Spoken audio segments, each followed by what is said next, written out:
आज की जो स्थिति है, साइक्लोन बिपरजॉय एक वेरी सीवियर साइक्लोन स्टॉर्म जैसे नॉर्थ ईस्ट अरेबियन सी में केंद्रीभूत है और ये जखौ पोर्ट से लगभग 280 किलोमीटर पश्चिम उत्तर पश्चिम दिशा में केंद्रीभूत है और ये पोरबंदर से लगभग 350 किलोमीटर, नालिया से 300 किलोमीटर और देवभूमि द्वारका से 290 किलोमीटर दूरी पे केंद्रीभूत है।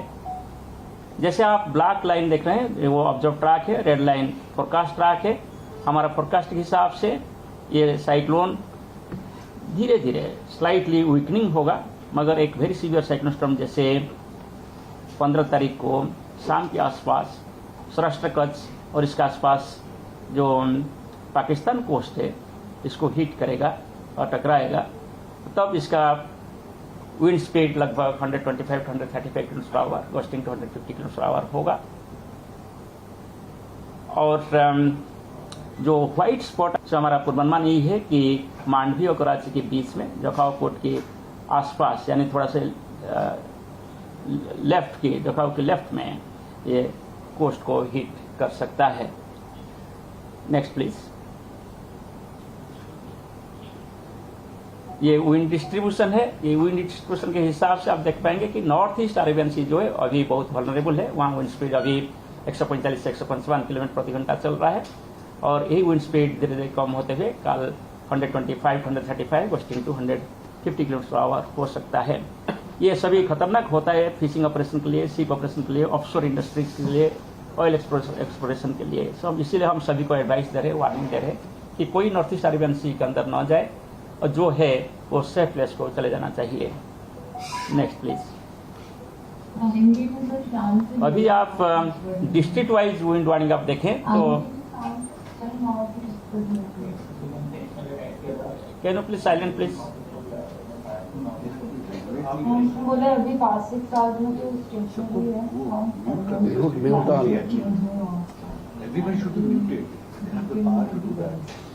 म्यूट कर दीजिए। ओके, सो आप डिस्ट्रिक्ट वाइज विंड वार्निंग देखें तो आप जो ऑरेंज कलर आप यहाँ देख रहे हैं दैट इज कच्छ डिस्ट्रिक्ट और गल्फ ऑफ कच्छ को लगे हुए जैसे देवभूमि द्वारका, पोरबंदर, जामनगर, राजकोट और जूनागढ़, ये सभी डिस्ट्रिक्ट्स में ज़्यादा विंड्स होने का संभावना है और सबसे ज़्यादा विंड कच्छ, देवभूमि द्वारका, जामनगर और आसपास इलाके में होने का संभावना है। और मैक्सिमम विंड जो हम प्रेडिक्ट कर रहे हैं वो आज से अभी 65 to 75 किलोमीटर चल रहा है, गस्टिंग टू 85 किलोमीटर। ये धीरे धीरे बढ़ते हुए जब साइक्लोन तट को टकराएगा तब wind speed 125 to 135 gusting to 155 km/h हो सकता है। और जब आप धीरे धीरे थोड़ी से राइट की तरफ चलेंगे तो विंड स्पीड कम होगा, जैसे भावनगर, आनंद वगैरह जो डिस्ट्रिक्ट है कि सुरेंद्रनगर जो डिस्ट्रिक्ट है वहाँ विंड स्पीड 60 to 80 km/h हो सकता है। और नॉर्थ गुजरात रीजन देखें तो वहाँ विंड स्पीड 40 to 50 km/h हो सकता है धीरे धीरे बढ़ते हुए। 15 का विंड देखें तो नेक्स्ट स्लाइड प्लीज। अभी 14 को जो इंटर डिस्ट्रिक्ट है वहाँ से 40 to 50, कहाँ 50 to 60 होगा, मगर जो कोस्टल डिस्ट्रिक्ट जो बोल रहा था वहाँ 65 to 75 वेस्टर्न पे 85 km हुए और ये बढ़ते हुए अभी 15 को सबसे ज़्यादा मैक्सिमम विंड होगा, वो है कच्छ, पोरबंदर एंड जामनगर और इसके साथ साथ मोरबी जो डिस्ट्रिक्ट है वो डिस्ट्रिक्ट में 125 to 135 km/h विंड स्पीड हो सकता है। इससे आप जाएंगे जैसे फॉर एग्जांपल वायलेट कलर की तरफ जाएंगे जो डिस्ट्रिक्ट आप दिखाई दे रहे हैं, सो वहाँ विंड स्पीड आपका 50 to 60 km/h हो जाएगा और जो ग्रे कलर में दिखाई दे रहा है वहाँ 40 to 50 km विंड स्पीड हो सकता है। Next please. सो विंड की वजह से डैमेज पोटेंशियल बढ़ता है और ये जो ऑरेंज कलर, येलो कलर आपको दिखाई दे रहा है स्पेशली कच्छ एरिया है, यहाँ विंड का सबसे ज़्यादा इम्पैक्ट होगा। इसके अलावा आपका मोरबी भी और देवभूमि द्वारका और जामनगर वगैरह जो डिस्ट्रिक्ट है वहाँ भी इसका विंड का इम्पैक्ट देखने को मिल सकता है, मगर सबसे ज़्यादा इम्पैक्ट कच्छ डिस्ट्रिक्ट में होने का संभावना है। Next please. सो ये है आपका रेनफॉल फोरकास्ट फॉर 14 के लिए हम isolated heavy to very heavy rainfall दिए हैं और ये सभी डिस्ट्रिक्ट है गल्फ ऑफ कच्छ को लगे हुए सभी डिस्ट्रिक्ट जितना कि से कच्छ से शुरू करके इसके बाद मोरबी है और इसके बाद जामनगर है और देवभूमि द्वारका है और पोरबंदर है, इसके बाद येलो कलर जो डिस्ट्रिक्ट दिखाई दे रहा है सौराष्ट्र रीजन पे, वो सभी जगह में आइसोलेटेड हेवी रेनफॉल आज भी हो सकता है। Next please. ये 15 तारीख को इंटेंसिटी बढ़ेगा रेनफॉल की, और कच्छ, देवभूमि, द्वारका, जामनगर डिस्ट्रिक्ट्स में हम फ्यू प्लेसेस में heavy to very heavy rainfall के साथ साथ आइसोलेटेड प्लेसेस में एक्सट्रीमली हेवी रेनफॉल एक्सपेक्ट कर सकते हैं। और पोरबंदर, राजकोट, मोरबी और जूनागढ़ में हम heavy to very heavy rainfall expect कर सकते हैं।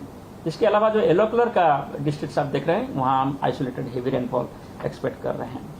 16 को आप देखेंगे तो रेनफॉल बेल्ट शिफ्ट हो जाएगा एंड शिफ्ट नॉर्दर्न गुजरात के जो डिस्ट्रिक्ट है जैसे बनासकांठा और एरियाज, वहाँ 16 को भी आइसोलेटेड प्लेसेस में heavy to very heavy rainfall हो सकता है। इसके साथ साथ जो साउथ राजस्थान का डिस्ट्रिक्ट है, वहाँ भी 16 को एवं 17 को heavy to very heavy rainfall isolated places में होने का संभावना है। Next please. सो जो फ्लड का इम्पैक्ट आप देखेंगे तो सौराष्ट्र कच्छ रीजन पे जो आप दिखाई दे रहे हैं यहाँ शेडेड एरिया, जैसे येलो हो कि ऑरेंज हो, उसमें फ्लड का स्थिति उत्पन्न होने का संभावना है। जैसे on the average that would be 0.5 to 1 metre of flood, that you can say जो लो लाइंग एरिया होगा इसमें ज़्यादा हाइट का फ्लडिंग सिचुएशन हो सकता है। सो इसका कारण यही है कि हम एक्सट्रीमली हेवी रेनफॉल एक्सपेक्ट कर रहे हैं, जो एरिया उस एरिया में ज़्यादा बारिश होता है नहीं इस पीरियड में। दूसरा रीजन है कि 2 to 3 मीटर स्टॉर्म सर्ज यानी टाइडल वेव आने का संभावना है। दोनों का कंबाइंड इम्पैक्ट से कोस्टल डिस्ट्रिक्ट्स का लो लाइंग एरिया में इनंडेशन हो सकता है। जो नॉर्दर्न पार्ट ऑफ कच्छ में आप देख रहे हैं वो सभी क्रीक एरिया है जो कि समुद्र के साथ जुड़े हुए हैं, वो एरिया यहाँ भी समुद्र का पानी डायरेक्ट आ सकता है। Next please. सो ये हमारा फोरकास्ट है स्टॉर्म सर्ज यानी टाइडल वेव की, जो साइक्लोन की वजह से होता है। हम 2 से 3 मीटर हाइट का जो टाइडल वेव पहले से प्रेडिक्ट कर रहे थे वही प्रेडिक्ट कर रहे हैं। वो ये टाइडल वेव सबसे ज़्यादा होगा कच्छ डिस्ट्रिक्ट में। इसके अलावा आप देवभूमि, द्वारका और जामनगर, मोरबी में होगा, मगर रिलेटिवली कम होगा। सबसे ज़्यादा लगभग 2.4 to 2.8 मीटर स्टॉर्म सर्ज दिखाई दे रहा है नालिया के आसपास जो एरिया है। Next please. सो जैसे हमने कल जानकारी दिए थे, आज भी हम वही जानकारी रखें। ये एक वेरी सीवियर साइक्लोन स्टॉर्म है, इसका डैमेजिंग पोटेंशियल है। सो इसमें बड़े बड़े पेड़ गिर सकता है और छोटे घर सामान जैसे कच्चा हाउस हो कि टीन हाउस हो कि एस्बेस्टस हाउस हो, ये सब इसमें इम्पैक्टेड हो सकते हैं।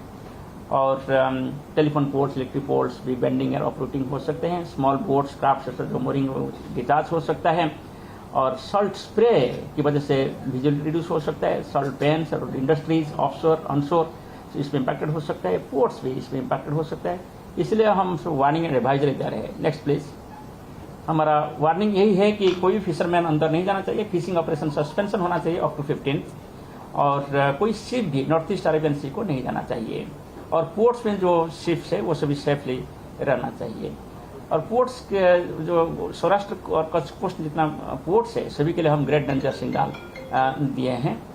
और नेवल बेस जो है उनको भी हम एप्लीकेशन लेने के लिए हम सुझाव दिए हैं और वार्निंग एंड एडवाइजरी इशू कर रहे हैं। जो टूरिज्म है वहाँ एक टूरिस्ट स्पॉट बहुत सारे हैं सौराष्ट्र कच्छ एरिया में, जैसे कि गिर सोमनाथ है और सोमनाथ टेम्पल है और द्वारिका मंदिर है। ये सभी के लिए भी हम एडवाइस दे रहे हैं कि रेस्ट्रिक्टेड होना चाहिए tourism and people safe place में रहना चाहिए। 15 तारीख को इधर उधर घूमना नहीं चाहिए। और rail traffic, road traffic, air traffic को भी रेगुलेशन करना चाहिए। सो इसके साथ मैं आप सभी को धन्यवाद देता हूँ। मैं एक समरी यही बोलना चाहता हूँ कि हमारा जो पूर्वानुमान हम जारी किए थे वही पूर्वानुमान हम जारी रखे हैं अभी तक। और ट्रैक और लैंडफॉल पॉइंट में और टाइम में हम कोई ऐसे सिग्निफिकेंट परिवर्तन नहीं किए हैं। सर नट सेल में अगर बाइट के लिए नट सेल में जाना चाहते हैं, इवनिंग टाइम आप एक बार बता दें। सर को सवाल के तौर पे ले लेते हैं। सर ब्रीफ में आप बता दीजिए कि अभी तक का जो पूर्वानुमान है वो क्या बतलाता है, कितना खतरनाक है, कहाँ हिट करेगा, कितने स्पीड पर हिट करेगा और लैंडफॉल टाइमिंग क्या होगा? अभी का पूर्वानुमान के अनुसार वेरी सीवियर साइक्लोन स्टॉर्म जो अभी नॉर्थ ईस्ट अरेबियन सी में है वो धीरे धीरे उत्तर पूर्व दिशा में गति करते हुए 15 तारीख शाम को एक वेरी सीवियर साइक्लोन स्टॉर्म जैसे 125 to 135 किलोमीटर/आवर विंड स्पीड के साथ तट को पार करेगा मांडवी और कराची के बीच में जखौ पोर्ट के आसपास। इसकी सीवियरिटी के पीछे क्या रीजंस बने, अगर उसको डिफाइन करना चाहते हैं तो कैसे सीवियर होता चला गया और क्यों दरअसल ये गुजरात के ही तटीय इलाकों में टकराता हुआ दिखाई दे रहा है? देखिए, आप सीजनली पैटर्न देखेंगे तो मई और जून महीना में अरेबियन सी में साइक्लोन डेवलप होता है और severe cyclone, very severe cyclone भी होता है। इंटेंसिटी साइक्लोन का डिपेंड करता है समुद्र की स्थिति के ऊपर और वायुमंडल की स्थिति के ऊपर। अभी जो वायुमंडल की स्थिति था, समुद्र की स्थिति था, वो सभी फेवरेबल था, अनुकूल था एक साइक्लोन डेवलपमेंट करने के लिए और इसका इंटेंसिफिकेशन के लिए। मगर ये कोई सरप्राइज नहीं था, क्योंकि 15 दिन पहले, जेनेसिस का 15 दिन पहले भारत मौसम विज्ञान विभाग ये जानकारी दिया था कि एक साइक्लोजेनेसिस होगा। और जब 6 तारीख को साइक्लोजेनेसिस हो गया, तब भी हम बता दिया कि ये एक वेरी सीवियर साइक्लोन ट्रम होगा। और अकॉर्डिंगली ये मॉनिटर हो रहा है, हर 3 घंटा इसका प्रेडिक्शन जा रहा है। और पास्ट 3 डेज हम कंटिन्यूसली बोल रहे हैं कि ये सौराष्ट्र, कच्छ और पाकिस्तान कोस्ट को हीट करेगा 15 तारीख शाम के आसपास एक वेरी सीवियर साइक्लोन ट्रम की वजह से। ये बताइए कि अभी may be possible 3 kilometre per hour की स्पीड से आगे मूव कर रहा है, आगे मतलब नॉर्थ की साइड में मूव कर रहा है। अगर लगातार वहीं पे है तो कितने टाइम में अब मूव करेगा इस साइड में? देखिए, हम जो पूर्वानुमान किए थे अकॉर्डिंगली ये अभी चल रहा है। हम बोले थे कि 14 तारीख को ये नॉर्थ ईस्ट मूवमेंट करेगा। अभी हमारा जो प्रेडिक्शन है इसके हिसाब से अभी नॉर्थ ईस्ट मूवमेंट करेगा। जब पाथ परिवर्तन होता है तब साइक्लोन स्लो हो जाता है, ये कैरेक्टरिस्टिक्स है सभी का। हम जब साइकिल में जाते हैं तो साइकिल भी स्लो स्पीड हो जाता है, कोई टर्निंग हम ले रहे हैं तो। सो ऑलरेडी ये पास्ट 3 आवर्स ऑलमोस्ट स्टेशनरी है और अनदर 3 आवर्स इट में भी स्टेशनरी। इसके बाद धीरे धीरे ये नॉर्थ ईस्ट दिशा पे सौराष्ट्र, कच्छ और इसके आसपास पाकिस्तान तट पर आगे बढ़ेगा। सर, इस साइक्लोन की वजह से मानसून पर कितना असर पड़ा है? मैं तो बोलूंगा कि ये मानसून को हेल्पफुल हुआ है। जो मानसून डिले हो रहा था, 8 तारीख को मानसून आ गया जब साइक्लोन जेनेसिस हो गया 6 तारीख को, क्योंकि साइक्लोन की वजह से जो फ्लो है, विंड फ्लो सदर्न हेमिस्फीयर से नॉर्दर्न हेमिस्फीयर, ये स्ट्रेंथनिंग हुआ और ये साइक्लोन स्लो मूव किया। साउथ ईस्ट अरेबियन सी में बहुत टाइम तक रहा। इसकी वजह से सदर्न पेनिनसुला में वेस्टर्ली विंड स्ट्रंगर हुआ और मानसून एडवांस किया पेनिनसुला में, साउथ पेनिनसुला में। इसके बाद भी ये साइक्लोन नॉर्दर्ली मूवमेंट कर रहा है।